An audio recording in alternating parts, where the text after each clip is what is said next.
பிரபல நடிகர் ஒருவர் இளம் பெண்கள் 3 பேரை ஆபாசமாக வீடியோ எடுத்து அவரும் அவர் நண்பரும் எம்ஜிஆர் முதல்வராக இருந்தபோது சிறைக்கு சென்ற சம்பவத்தை பற்றி தான் இப்போது நாங்கள் பார்க்க போகிறோம்.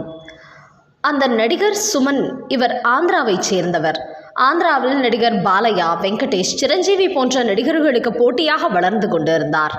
அதனால் அவரை ஓரம் கட்ட நினைத்தார்கள் தெலுங்கு முன்னணி நடிகர்கள். எப்போது இவருக்கு வலை விரிக்கலாம் என்று காத்து கொண்டிருந்தனர். சரியான நேரத்தில் சுமன் எம்ஜிஆர் கையில் அகப்பட்டார். எம்ஜிஆருக்கு வேண்டப்பட்ட தொழிலதிபர், மிகப்பெரிய கோடீஸ்வரர். அவரின் மகள் சுமனை காதலித்தார்.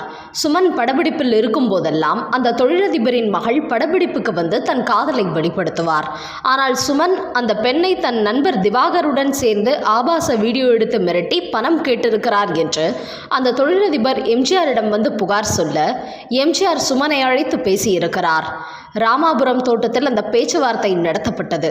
சுமனிடம், தம்பி, நீ அழகாக இருக்கிறாய், உனக்கு நல்ல எதிர்காலம் இருக்கிறது, அந்த பெண்ணை வைத்து மிரட்டும் வேலையெல்லாம் வேண்டாம், நீ நடிப்பதை மட்டும் பார், உனக்கு என்ன உதவி தேவையோ அதை நான் செய்கிறேன் என்று சொல்ல, அதற்கு சுமன் அலட்சியமாக எம்ஜிஆரின் செல்வாக்கு தெரியாமல் முதலில் அந்த பெண்ணிடம் போய் இந்த அட்வைஸ் செய்யுங்கள் என்று சொன்னது எம்ஜிஆருக்கு கோபத்தை ஏற்படுத்தியது.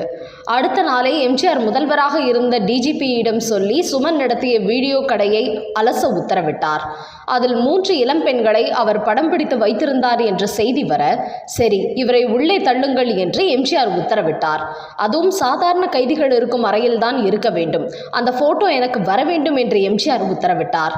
அதே போல சுமன் சாதாரண சிறை கைதிகள் அறையில் தள்ளப்பட்டு சாப்பாடு தட்டி ஏந்தி நிற்கும் போட்டோவை எடுத்து எம்ஜிஆருக்கு அனுப்பிவிட்டார்கள். அப்போது ஆந்திராவிலிருந்து என்டிஆர் எம்ஜிஆருக்கு போன் செய்து என்ன விவரம் என்று கேட்டார். பெண்கள் விஷயம் என்று சொன்னவுடன் என்டிஆர் ஒதுங்கிவிட்டார். இதன் பின்னணியில் சிரஞ்சீவி இருந்ததாக பொது பத்திரிகைகளில் செய்தி வந்தது. சுமன் 1 வருடம் சிறையில் இருந்தார். பிறகு ஜாமீன் பெற்று வெளியே வந்தார். குண்டா சட்டத்தில் கைது செய்யப்பட்டு ஜாமீனில் வெளிவந்த ஒரே நபர் இவராகத்தான் இருக்க முடியும். இவர் வெளியே வந்த பிறகு எம்ஜிஆர் சுமனை அழைத்து, நான் முதல்வராக இருக்கும் வரை நீ தமிழ்நாட்டு பக்கமே காலடி எடுத்து வைக்கக்கூடாது என்று மிரட்டி அனுப்பினார். அதன் பிறகு சுமன் ஆந்திர படங்களில், தெலுங்கு படங்களில் நடிக்க ஆரம்பித்தார். தமிழ் சினிமாவில் நடிக்கவே இல்லை, தமிழக பக்கமே வரவே இல்லை.